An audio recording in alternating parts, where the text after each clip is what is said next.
Good morning छात्रों।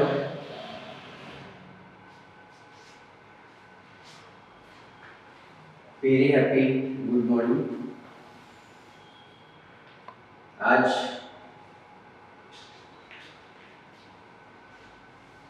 आगे बढ़ने से पहले हमने पीछे क्या क्या पढ़ा है यह हमें देखना है। तो इससे पहले हमने हे मातृभूमि यह कविता पढ़ी है। इस कविता की पढ़ाई की है। उसके बाद वारिस कौन इस लेसन नंबर 2 जो है उसकी भी पढ़ाई किया है। ओके तो उसके बाद शब्द के भेद यह भी हमने पढ़े हैं। जो भी शब्द के भेद है वह पहले आपको हो चुके हैं। फिर भी मैंने इसके पहले लास्ट जो पीरियड था उस पीरियड में शब्द के भेद को मैंने आपको बताया था कि कौन से शब्द के भेद हैं। तो उसी तरह हम सब शब्दों के भेद पढ़ेंगे और इसमें संज्ञा, सर्वनाम, उसके बाद विशेषण और क्रिया यह सब हम पढ़ चुके हैं, बराबर है। तो इसके बाद आई थिंक कि क्रिया भेद ये रह गया है, समझ में है। तो मैंने आपको क्रिएटिव जो भी भेद है या मैंने संज्ञा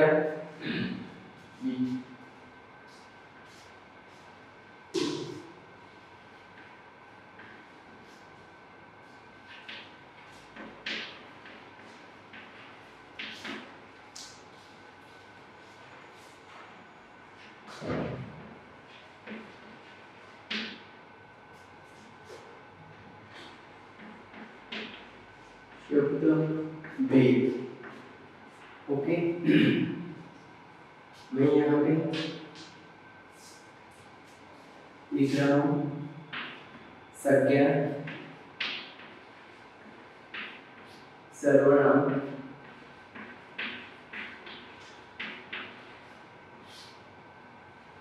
विशेषण,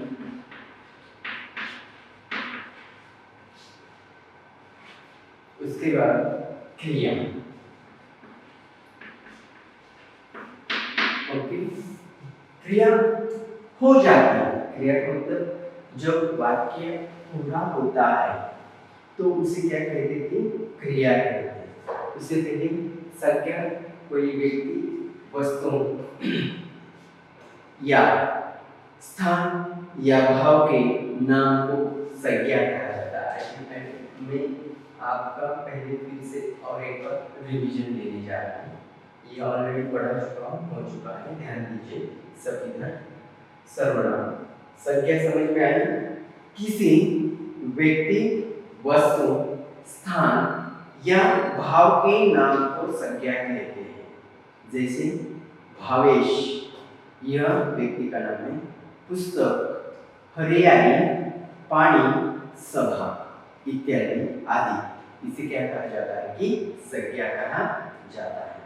संज्ञा के व्यक्तिवाचक संज्ञा, जातिवाचक संज्ञा, भाववाचक संज्ञा, द्रव्यवाचक संज्ञा और समूहवाचक संज्ञा।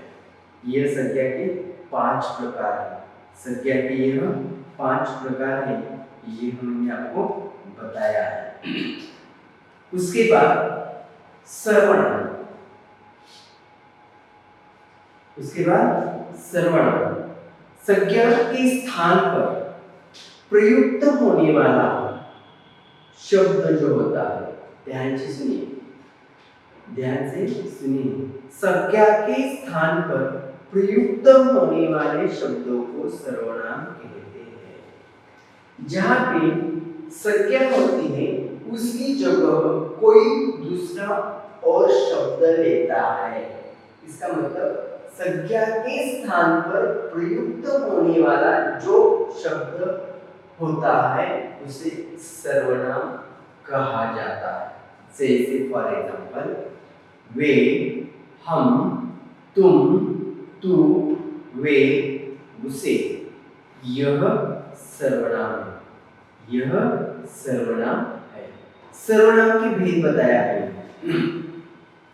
सर्वनाम की भेद मैंने बताई क्या आपको। पहला वाला है निश्चयवाचक सर्वनाम, अनिश्चयवाचक सर्वनाम, प्रश्नवाचक सर्वनाम, संबंधवाचक सर्वनाम और निजवाचक सर्वनाम। ये क्या है कि सर्वनाम के भेद। यह क्या है? सर्वनाम के भेद। समझ में आए? संबंधवाचक सर्वनाम, संबंधवाचक सर्वनाम का और निजवाचक सर्वनाम, प्रश्नवाचक सर्वनाम, अनिश्चयवाचक सर्वनाम और निश्चयवाचक सर्वनाम। यह 5 भेद इसके हैं सर्वनाम के हैं। समझ में आया? समझ में आया सबको? ओके, आगे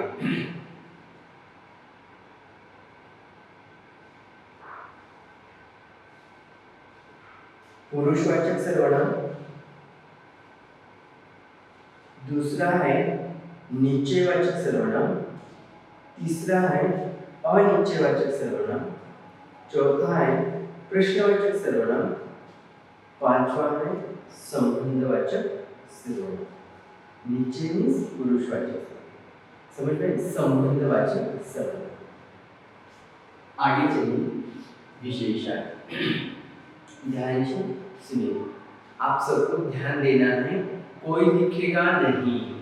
पहले ध्यान दे दो, समझ लो और फिर आपको बाद में लिखना है। अंडरस्टूड? ओके। विशेषण, ध्यान से सुनो। विशेषण जो शब्द संज्ञा या सर्वनाम की विशेषता बताता है। जो शब्द संज्ञा या विशेषण, जो शब्द संज्ञा या विशेषण की विशेषता ये बताता है।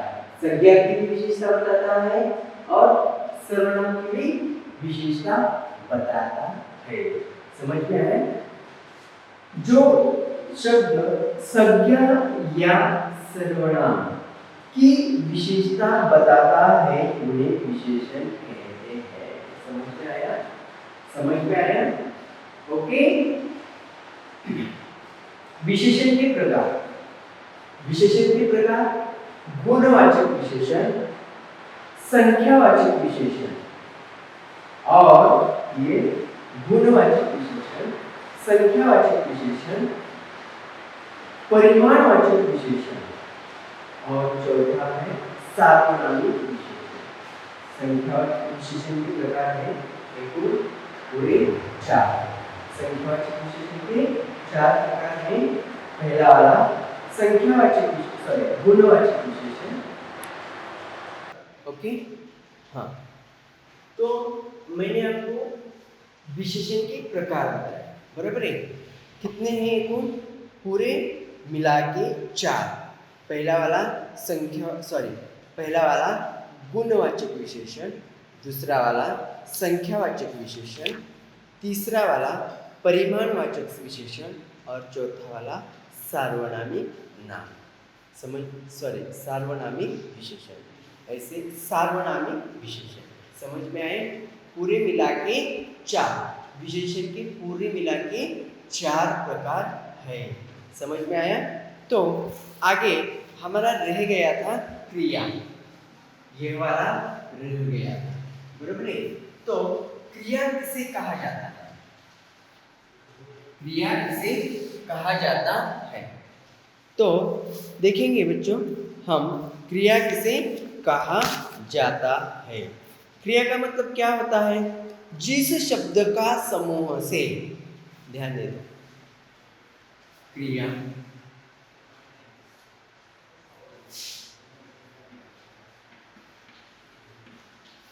क्रिया, ध्यान से सुनो,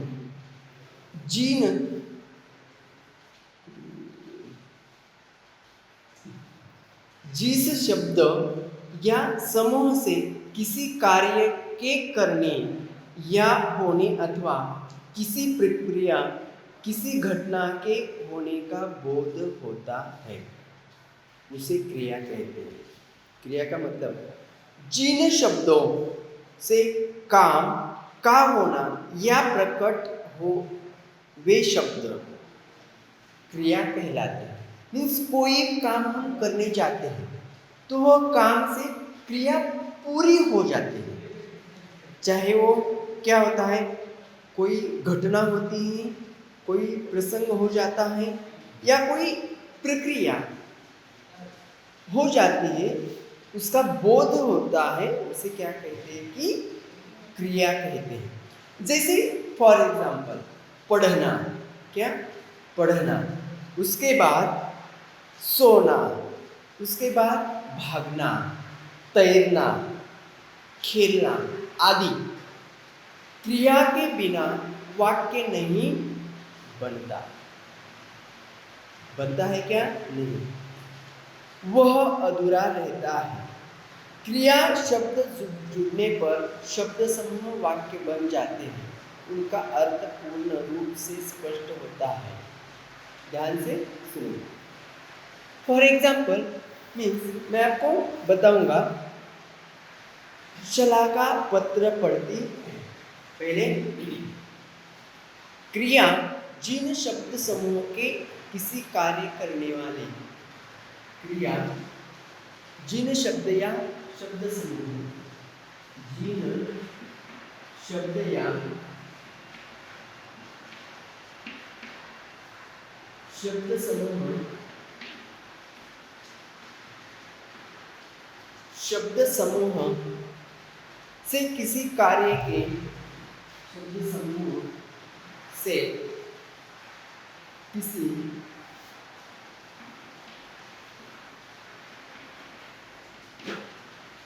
कार्य के करने या होने, कार्य के करने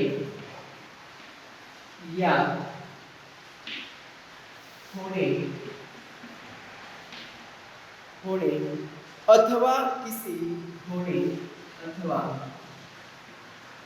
किसी प्रक्रिया, किसी घटना, किसी प्रक्रिया, किसी घटना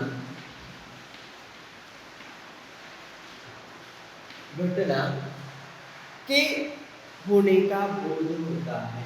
घटना के होने का बोध होता है, बोध होता है। अभी ध्यान से सुनो। फॉर एग्जाम्पल शलाका पत्र पढ़ती है, जैसे शलाका पत्र पढ़ती है। यहाँ पे ध्यान दे दो सबसे। अभी उपरयुक्त वाक्यों में पढ़ती है, ये जो वाक्य है, इस वाक्य में पढ़ती है, दूसरा माधुरी रोती है। माधुरी इसका मतलब माधुरी दीक्षित नहीं, माधुरी रोती है। ओके, इस वाक्य में रोती है, कौन सी क्रिया कर रही हो? रोने की। क्रिया कौन सी चल रही है? रोने की। किसकी? माधुरी की। तो इस उपयुक्त वाक्यों में पढ़ती है, रोती है आदि क्रियाएं है। पढ़ने की क्रिया कर रही है, यहाँ पे रोने की क्रिया कर रही है, यहाँ पे पढ़ने की क्रिया कर रही है और यहाँ पे रोने की क्रिया कर रही है। इसीलिए इसी कहा क्या कहा जाता है? क्रिया, पढ़ने की क्रिया। जैसे प्रफुल्ल खेल रहा है, खेल रहा है, खेल रहा है। खेलने की क्रिया कर रहा है, बरोबर है, खेल रहा है। और कांचन भोजन बनाएगी, कांचन भोजन बनाएगी। यह क्या है कि भोजन बनाने की क्रिया करती है, इसीलिए उसे क्या कहा है कि क्रिया कहा गया है। इस क्रिया के भेद देखो, क्रिया के भेद, क्रिया के भेद।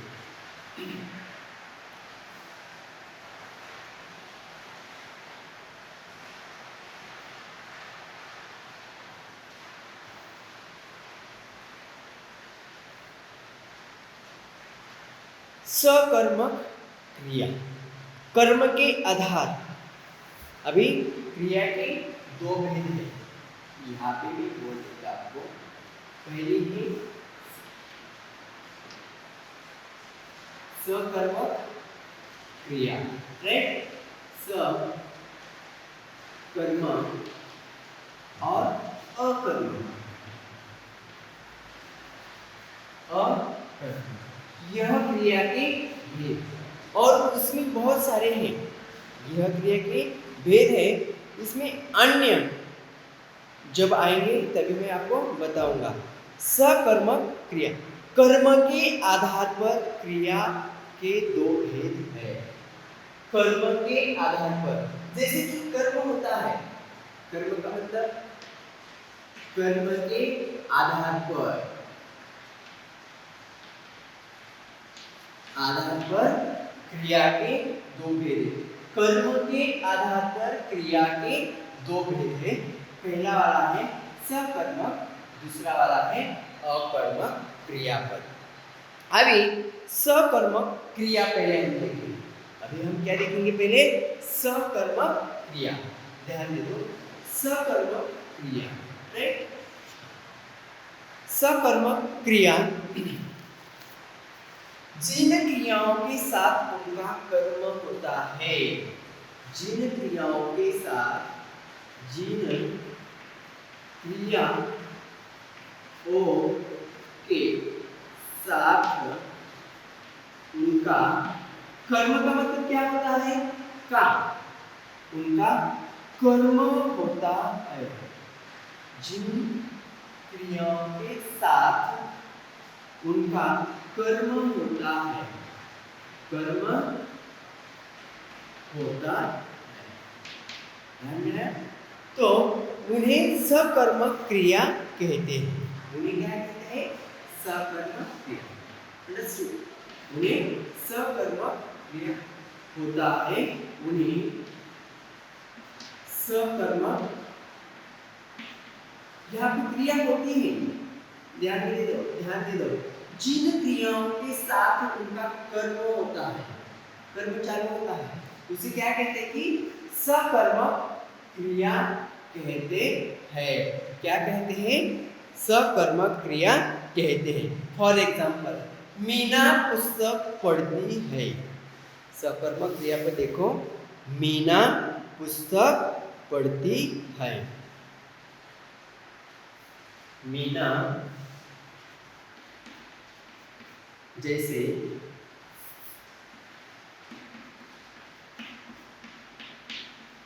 मीना पुस्तक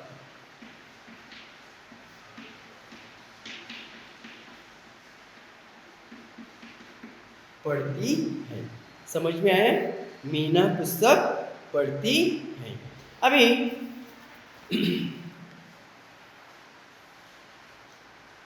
ये इसमें पढ़ना क्रिया का फल, कौन सा, पढ़ना,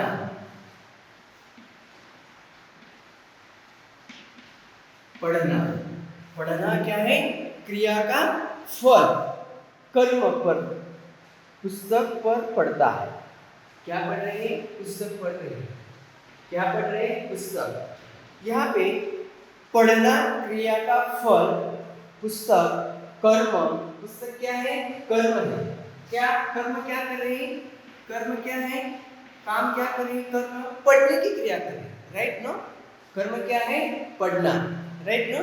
पढ़ने का काम वो कर रहे हैं, इसीलिए पढ़ना कर्म है, सॉरी, पुस्तक कर्म है पर पढ़ता है, अतः यह सकर्मक क्रिया है। इस वाक्य में क्या प्रश्न करें?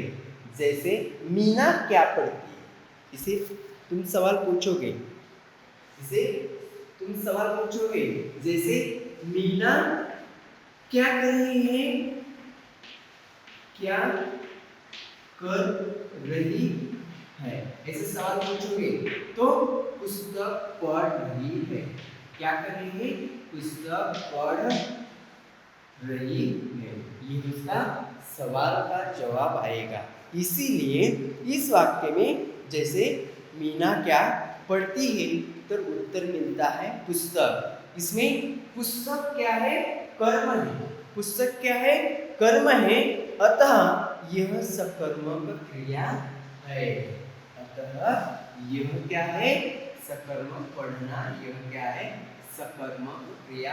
इस काम चालू है, उसका बंद है क्या, नहीं, इसीलिए उसे क्या कहा जाता है कि सकर्मक क्रिया, सकर्मक क्रिया, क्रिया का पहला भेद। समझ में आया, समझ में आया?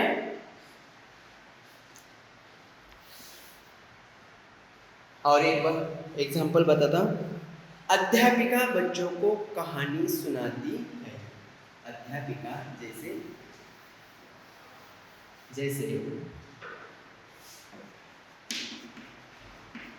जैसे अध्यापिका, अध्यापक, अध्यापक बच्चों को कहानी सुनाते हैं, सुनाते हैं। यहाँ पे क्या सुनाने का कर्म क्या है, कहानी सुनाने का, बच्चों को कहानी सुनाने का कर्म क्या है। यहाँ पे जिन क्रियाओं के साथ कर्म होता है उसे क्या कहा जाता है, उसे क्या कहा जाता है, सकर्मक। मीन्स यहाँ पे कहानी सुनाने का कर्म चल रहा है, कर्म क्या है, कहानी, क्या सुनाने जा रहे हैं बच्चों को, कहानी, और सुनाते हैं, यह क्या है, सकर्मक क्रिया, सकर्मक क्रिया। यहाँ पे समझ में आया? उसी तरह यह सकर्मक क्रिया है, आगे चलेंगे अकर्मक क्रिया। समझ में आया? यस, ओके, हाँ। आगे देखेंगे हम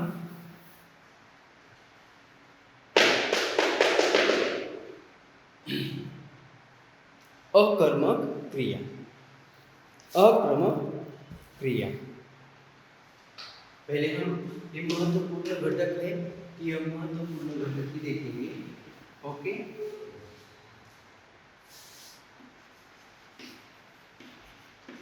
अकर्मक क्रिया,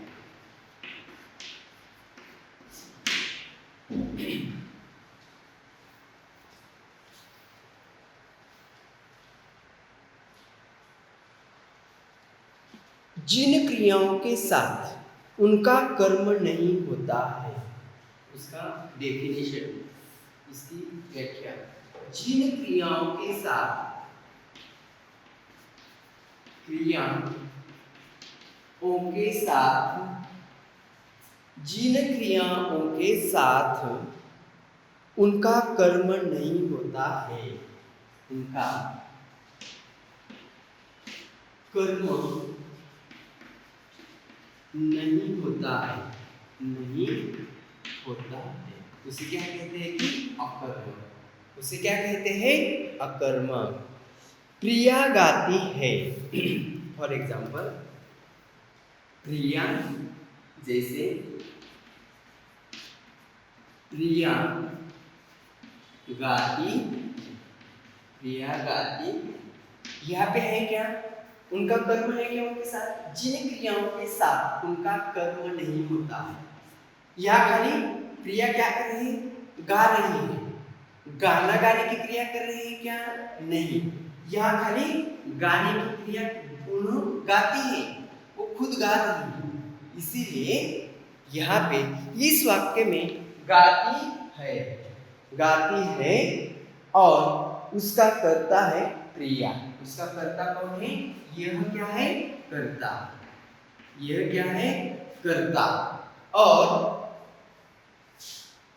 गाना अकर्मक क्रिया। गाना क्या है? अकर्मक क्रिया। अकर्मक क्रिया क्या है? गाना अकर्मक क्रिया। यदि कौन से प्रश्न करें जैसे कौन गाते हैं तो उत्तर मिलता है कि प्रिया जो करता है। इसमें क्या से प्रश्न करने पर कोई उत्तर नहीं मिलता, अतः अकर्मक क्रिया है। इसमें क्या गा रहे हैं? कुछ प्रश्न हमें प्रश्न मिलता है क्या? नहीं मिलता, इसीलिए प्रिया गाती है। प्रिया यह करता है, गाती है, अकर्मक क्रिया है। इसी तरह हम अकर्मक मीन्स क्रिया के जो भी सकर्मक क्रिया और अकर्मक क्रिया यह भेद हमने पढ़े हैं। इसी तरह आज के दिन यह टॉपिक यहाँ पे खत्म हो गया है। आगे के पीरियड में हम अगला टॉपिक देखेंगे। समझ में आया सबको? Yes, okay, thank you, bye.